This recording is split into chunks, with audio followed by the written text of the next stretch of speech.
Right. Thank you, Shelley.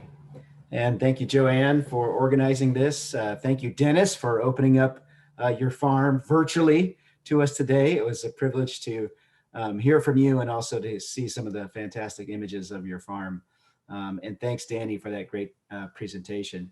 Um, yeah, like Danny, I'm a conservation biologist, wildlife biologist. I'm really interested in how we can integrate the needs of people and wildlife in the same spaces. So Danny and I share some research interests.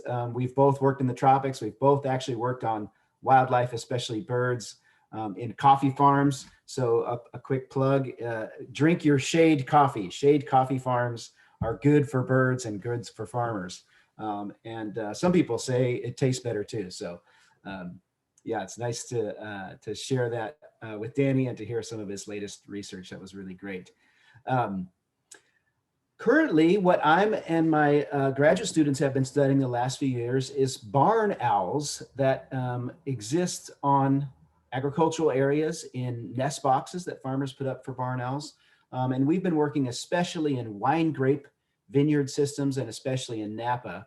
But some of the patterns that we're finding, we think apply to other areas as well. So I'm going to share my screen and go over some of those results with you. There we go.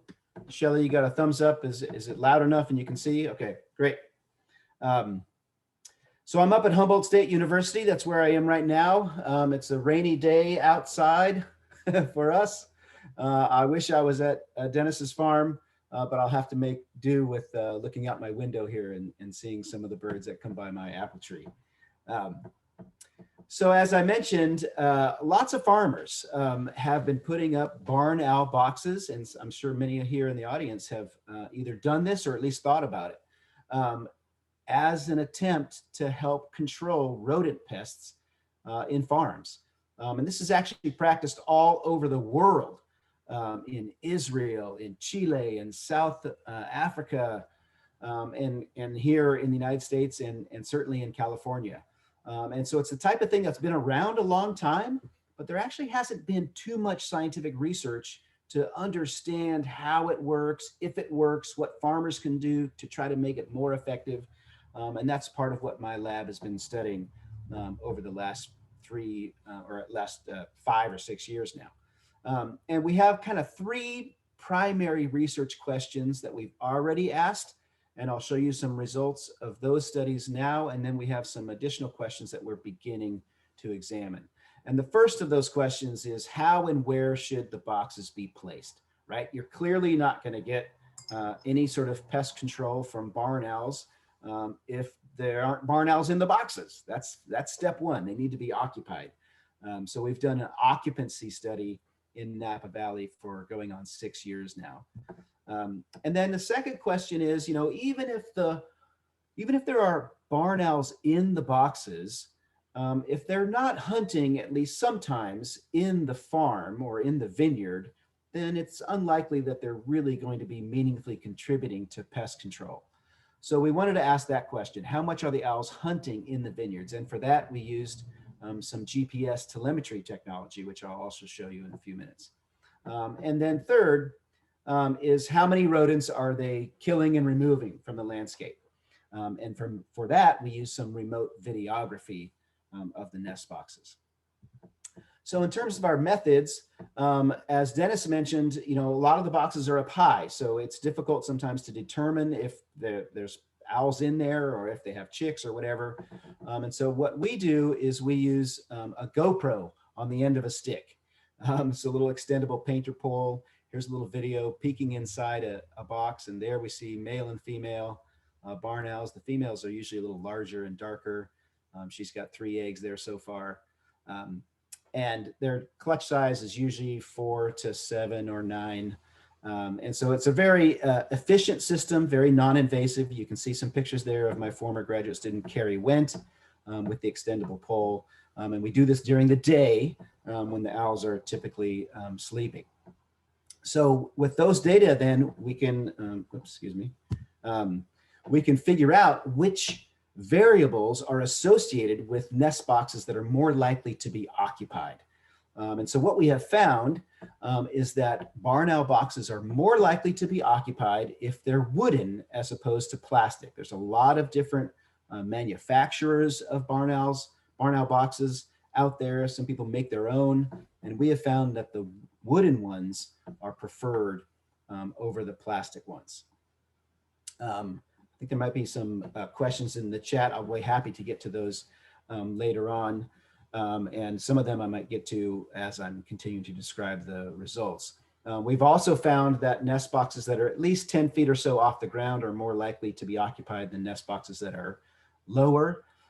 In Napa, and we think this is the case for most of the Central Coast, they're more likely to be occupied if they're facing north or east. And that's likely because that helps them stay a little bit cooler than if they're facing south or west. By facing, I mean where the entrance hole is. And then very importantly, and this is related to some of the themes that Danny was talking about, the distribution and availability of semi-natural or uncultivated habitats nearby affects the birds that are in these farm landscapes. And so we found that barn owl boxes were much more likely to be occupied if there was some uncultivated habitat nearby. So this figure you see here on the left, each of these, at the center of each of these is a barn owl box. On the top, that's an occupied barn owl box. On the bottom, that's an unoccupied box. And those different colors depict different land cover types, purple being vineyard and kind of that orangish color being grassland.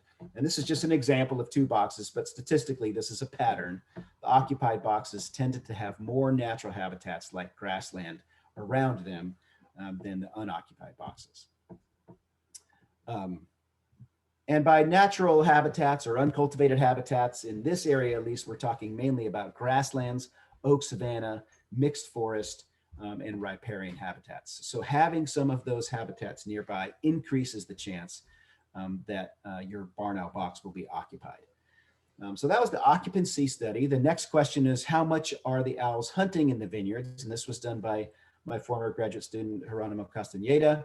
And for this study, we put GPS tags on the barn owls. They were like little backpacks with straps. And it would take a location of the bird during the night when they're hunting about every minute. And we could see where they were hunting. And then after several weeks, we would recapture the bird if we could, get the backpack off, and try to put it on another bird. So it gave us very detailed information about where the birds were hunting. And this is just one example. So again, this is a circle, the center at which would be the barn owl nest box. The different colors are depicting different land cover types. Purple again is vineyard, orangish again is grassland. And then these green dots are where this particular bird was hunting. So you can see it's hunting in the vineyards and then also in some of the nearby habitats. And what we found when we did this for lots of birds is what's depicted here with this pie chart. We found that on average, the birds are hunting about 1/3 of the time in the vineyard. But importantly, and that's very important right there, right? So that we know they are in fact hunting a large portion, 1/3 of their time in the vineyard. But that's actually a little bit less than you might expect if they were just distributing randomly away from the barn owl nest box and hunting in whatever habitat is nearby, because most of the boxes have a lot of vineyard around them. But interestingly, you can see that the birds spent about 65% of their time hunting in these uncultivated habitats, these grasslands, oak savanna, mixed forest, and riparian, even though those habitats comprised only roughly 39% of the habitats available to them around their nest boxes. So they're choosing to spend a little bit extra time and hunting effort in these semi-natural habitats, and that's what's helping attract the owls to the farms to begin with. Yet the benefit to the farmers that they're still spending 1/3 of their time hunting in those vineyards. So then the third question is, how many rodents do these barn owls actually remove? And to do this, this was done by former graduate student Dane St. George. And he put in, as I said, these remote infrared video cameras inside the nest box. So what you're seeing here on the left is an image at night.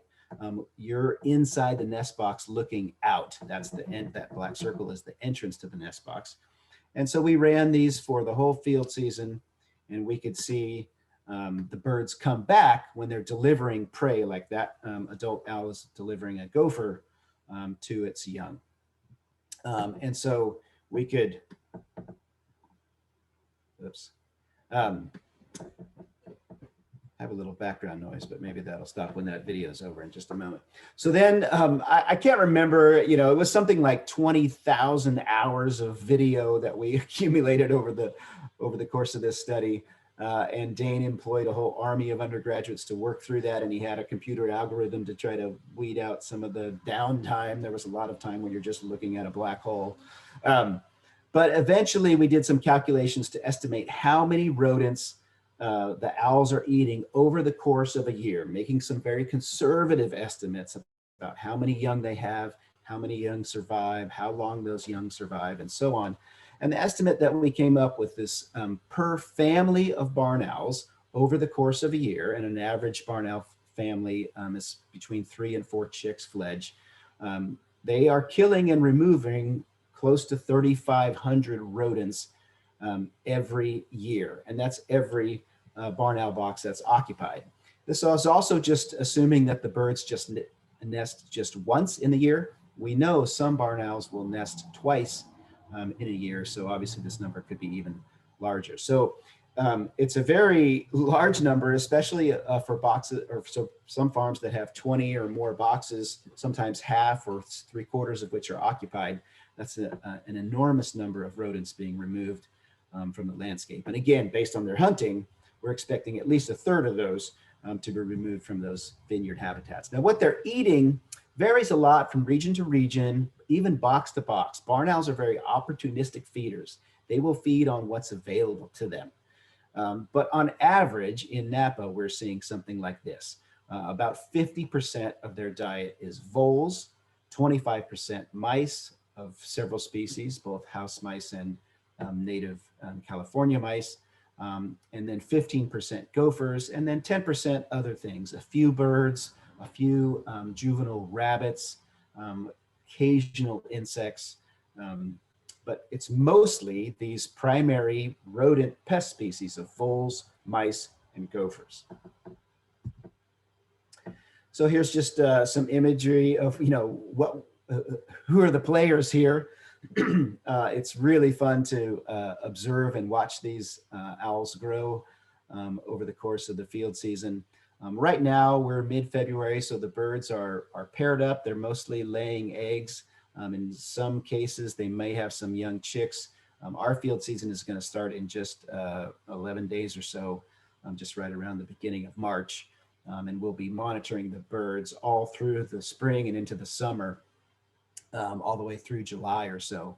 And as I said, they have a clutch size between 3 to 4, 7. Occasionally we see a few higher than that. And barn owls are very interesting in that they have a unique behavioral strategy to be able to capitalize on a really dynamic system. As many of you probably know and have experienced, rodent populations are very dynamic, right? Some years there's lots of rodents, some years there's very few. Well, barn owls can't know that ahead of time. So what they do is they lay a large clutch, as I said, 7 eggs, sometimes even a couple more. And then they begin to incubate those eggs as soon as they have laid them. And so what that means is it takes the female about 2 days to lay each egg. So she immediately starts incubating, and that means that the eggs will hatch asynchronously, meaning the very first laid egg will hatch first, and then the following, and then the following. So when you look at the chicks, like you can see here, you can see that this chick is considerably older than this chick. And likewise, in this image down here on the bottom, you can see a variety of ages. There's a young one here with a lot of fluff on its belly, and another one that looks much more similar to an adult. So you get this wide age range in the chicks. And that's an adaptation to, as I said, make use of a very unpredictable amount of food resources. So if it's a really good year for rodents, then the adults will probably be able to feed most or all of those chicks, and they'll fledge successfully. If it's a really bad year, they're not going to be able to bring all the rodents they need to fledge all those chicks. And so just a few, maybe 1 or 2 of those chicks will fledge, and the others will starve. And it sounds brutal, but again, that's a evolutionary strategy that the birds have evolved to make use of a very unpredictable food resource from year to year.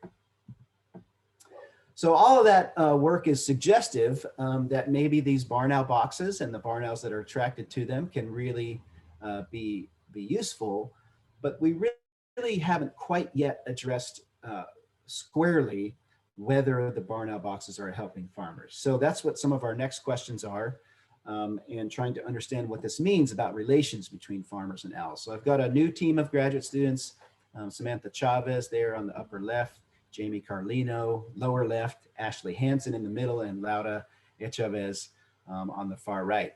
And these students are doing a series of studies, again in Napa, to try to ask these next questions.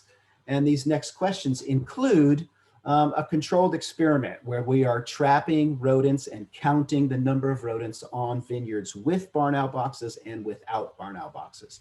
And we're going to be doing that this season, and we'll continue it, we hope, if we can continue to get funding in future seasons after adding some barn owl boxes to the vineyard that currently doesn't have them, to see if we can really confirm or refute the hypothesis that the deployment of these barn owl nest boxes can actually reduce rodent abundance. The next question that we're also working on is to try to build a better spatial model that might help us predict where the barn owls are most likely to hunt and where they're most likely to occupy boxes. And if we build that spatial model, that would be a very powerful tool for farmers to use to be able to see perhaps gaps in the delivery of hunting pressure across the landscape and identify places where they might want to add additional boxes. And then third, we really want to verify that this is absolutely good for owls. In the ecology world, there's something called an ecological trap. And that's the idea that we don't want to be attracting animals to a place where they ultimately are not successful and able to replace themselves. We have a lot of anecdotal evidence to suggest that the barn owl boxes are good for barn owls based on that average fledging success of between 3 and 4 nests. But we need to more carefully measure the demographics of the entire barn owl population and really confirm that before we go all in on promoting additional use or putting up more and more nest boxes for these barn owls. So we're going to be carefully measuring that this year. But let me return briefly to this idea of the spatial model. Here's a very preliminary version of it.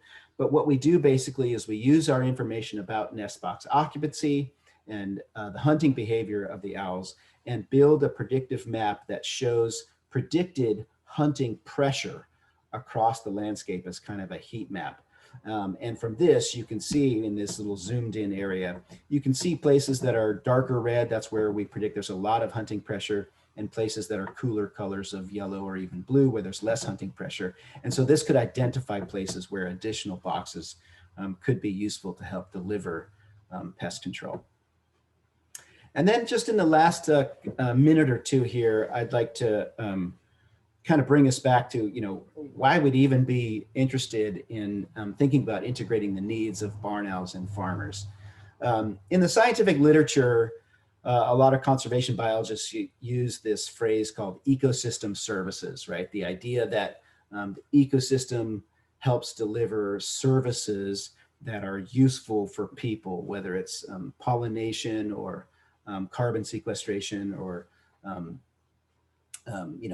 plants taking in carbon dioxide and giving off oxygen. And that's all, of course, very important to understand and study and appreciate and recognize as a society. But, the language of the ecosystem service concept kind of reduces it to sort of a transactional relationship with nature. And I think that belies a little bit what I think is a more powerful way of thinking of that relationship. And so this idea I drew from this recent book published by Robin Wall Kimmerer. She's a member of the Potawatomi Nation and a plant ecologist at SUNY ESF in New York. She talks about ecosystem services, but talks about them differently. She talks about them as gifts from the earth.